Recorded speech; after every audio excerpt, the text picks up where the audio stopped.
வணக்கம் நண்பர்களே, இந்த வீடியோவில் பார்த்துட்டு இருக்கிறது துளசிங்க. இந்த துளசி ரெகுலராக எல்லா இடமும் காணக்கூடிய ஒன்றுங்க. இந்த துளசியில் நிறைய வகைகள் உண்டுங்க.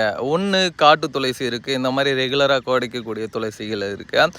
அடுத்து பார்த்திங்கன்னா கருந்துளசி இருக்குது, இன்னொன்று பார்த்திங்கன்னா செந்துளசி இருக்குங்க. இந்த மாதிரி நிறைய வகைகளில் துளசிகள் காணப்படுகின்றது. இந்த துளசி பார்த்திங்கன்னா பொதுவாக எல்லாரும் சொல்கிறது, இது துளசி சாப்பிட்டோம்னா ரத்தம் சுத்திகரிக்கும் அப்படின்னு சொல்லுவாங்க. உண்மைதாங்க. ரத்தத்தை சுத்திகரிக்கக்கூடிய தன்மை இந்த துளசியில் உண்டு. அது மட்டும் இல்லை, இதனுடைய விதைகள் பார்த்திங்கன்னா ஆண்களுக்கு தேவையான டெஸ்டாஸ்டிரான் ஹார்மோன்ஸ் இம்ப்ரூவ் பண்ணக்கூடிய தன்மை இந்த துளசிக்கு உண்டு.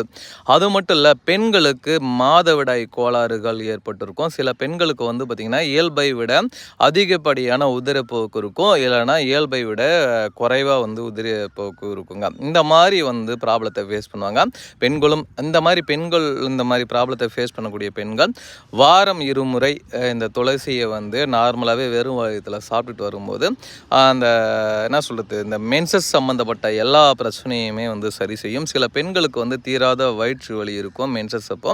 அந்த மாதிரி பிரச்சனையை ஃபேஸ் பண்ணக்கூடிய பெண்களும் இந்த துளசியை சாப்பிடும் பொழுது அவங்களுக்கு இருக்கக்கூடிய அந்த மாதவிடாய் கோளாறு சம்மந்த அனைத்து பிரச்சனையுமே சரி செய்யக்கூடிய வல்லமை படைத்ததுங்க இந்த துளசிகள். அது முக்கியமாக இது கவனிக்க வேண்டிய ஒரு விஷயம் என்ன அப்படின்னு பார்த்திங்கன்னா, வெறும் வயிற்றில் சாப்பிட்றது ரொம்ப ரொம்ப நல்லதுங்க. இது நம் முன்னோர்களாலும் சித்தர்களாலும் பயன்படுத்தப்பட்ட ஒரு மூலிகையில் இதுவும் ஒன்றுங்க. நாங்கள் ரிசர்ச் பண்ணி பார்த்ததில் இது ரத்தத்தை சுத்திகரிக்கக்கூடிய ஒரு தன்மை இந்த மூலிகையில் உண்டு.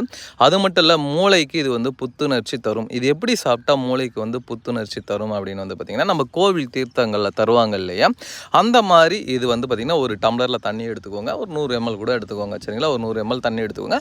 துளசி ஒரு 2 இனுக்கு இல்லை 3 இனுக்கு அதில் போட்டுருங்க. பச்சை கற்பூரம் கொஞ்சமாக ஒரு சிட்டிக்கு அளவுக்கு போட்டுருங்க. போட்டு இதை பருகும்போது மூளைக்கு பயங்கரமான ஒரு புத்துணர்ச்சி தரும். நான் சொல்கிறது பச்சை கற்பூரம், கெமிக்கல் இல்லாத பச்சை கற்பூரம் சொல்கிறேன். நீங்கள் கெமிக்கல் இருக்கக்கூடிய கற்பூரம்லாம் போட்டு குடிச்சிங்கன்னா அது லூஸ் மோஷன் ஆகிடும். அதனால் அந்த மாதிரி சாப்பிடக்கூடாது. நான் சொல்கிற அந்த மெத்தடில் ஃபாலோ பண்ணி பாருங்கள். உங்களுக்கு மூளைக்கு புத்துணர்ச்சி தரக்கூடிய ஒன்றாகவும் இருக்கும். ஆண்களுக்கு டெஸ்டாஸ்டிரான் ஹார்மோன்ஸ் இம்ப்ரூவ் பண்ணும். ஆண்கள் இது எப்படி சாப்பிடணும்னா, காலையில் எழுந்திரிச்சதும் வெறும் வயிற்றில் தினந்தோறுமே சாப்பிடலாம். இல்லைனா வாரம் ஒரு 3 நாள் ஆண்கள் இதனுடைய விதைகள் தலைகள் சேர்த்து சாப்பிடும் பொழுது ரத்தத்தை சுத்திகரிக்கிறதோடு இல்லாமல் டெஸ்டாஸ்டிரான் ஹார்மோன்ஸ் லெவலை இம்ப்ரூவ் பண்ணும், சரிங்களா. அதாவது மூளையே புத்துணர்ச்சியாக வச்சுக்கோங்க.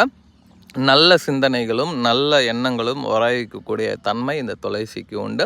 அதனால் பாசிட்டிவ் வைப்ரேஷன் அதிகம் இந்த துளசிகளில். துளசிகள் கிடச்சதுன்னா கண்டிப்பாக பயன்படுத்துங்க. நன்றி, வணக்கம்.